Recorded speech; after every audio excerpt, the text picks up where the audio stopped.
Your attention is being pulled in many directions today. Not all of them deserve it. Most people don't notice this happening. They wake up already reaching outward. Messages, news, other people's urgency. Before the day begins, their attention is already spent. Attention feels invisible, but it isn't free. It costs you something every time you give it away. Attention is not infinite. It is a form of currency. And like any currency, it quietly shapes the life you end up living. You don't feel the loss immediately. There's no alarm when your attention is drained. No warning sound when you've given too much to things that don't matter. You only feel it later. As fatigue. As irritation, as a sense that the day slipped through your hands. Most people assume exhaustion comes from doing too much. Often, it comes from paying attention to too much. Every notification asks for a small piece of you. Every argument invites you to react. Every comparison pulls your mind away from where it is. Individually, they seem harmless. Together, they empty you. This is why focus feels rare now. Not because you are incapable of it, but because your attention is constantly being claimed before you can choose where it goes. Stoic thinking begins with a quiet distinction between what belongs to you and what does not. Your attention belongs to you, but only if you treat it that way. Most people don't. They hand it over automatically. To outrage, to noise, to other people's priorities. And then they wonder why they feel scattered. The Stoics understood something simple and uncomfortable.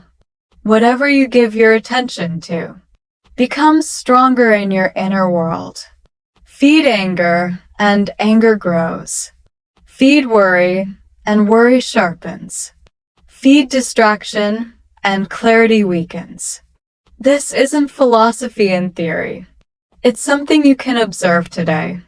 Notice what happens when you linger on something negative. Not for hours. Just a few minutes longer than necessary. Your body tightens. Your thinking narrows. Your mood shifts. Now notice the opposite. When your attention rests on something steady, a task, a moment of quiet, something you can actually influence. Your breathing slows. Your thoughts organize themselves. Nothing dramatic changes, but something stabilizes.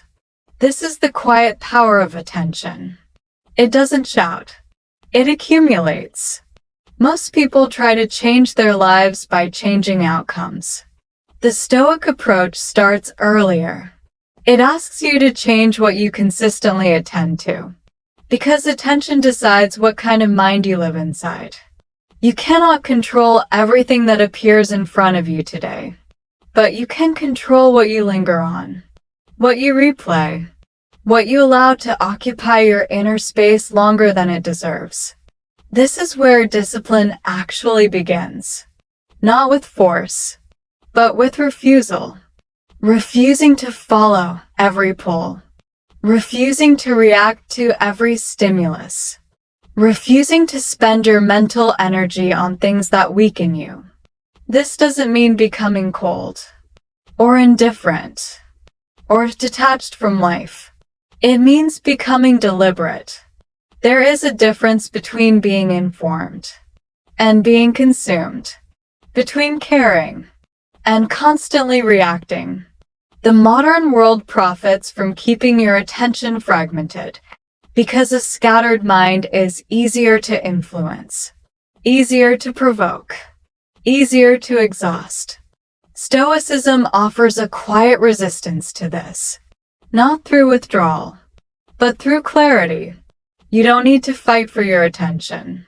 You need to guard it.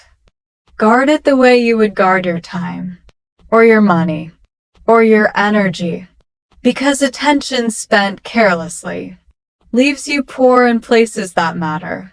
Today, you will be asked, silently and repeatedly, to look here, to react there, to worry about something distant, to compare yourself to someone else's highlight. None of these requests announce their cost up front, but you can pause before accepting them. You can ask quietly, does this strengthen me or drain me? That question doesn't require a dramatic answer. Often the answer is immediate, felt more than thought. If something leaves you agitated without clarity, it is asking too much for what it gives back. If something pulls you away from what you can actually do today, it is borrowing attention it hasn't earned. The Stoics didn't aim to control the world. They aimed to remain intact within it. Attention is how you stay intact. Where your attention rests, your character slowly follows.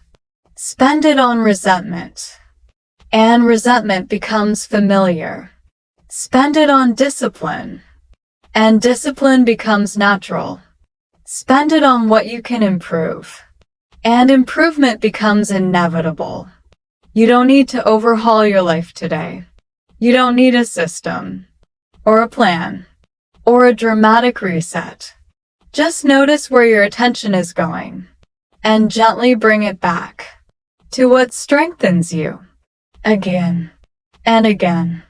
This is not about perfection. It's about direction. Your attention will wander. That's human. The practice is in returning it deliberately. Over time, this changes how days feel. Less frantic, more grounded, less reactive, more intentional. Not because life becomes quieter, but because your inner world does. Attention is a form of currency. Spend it where it builds steadiness. Spend it where it supports clarity. Spend it where it makes you harder to shake. The rest will always ask for more. You don't have to pay.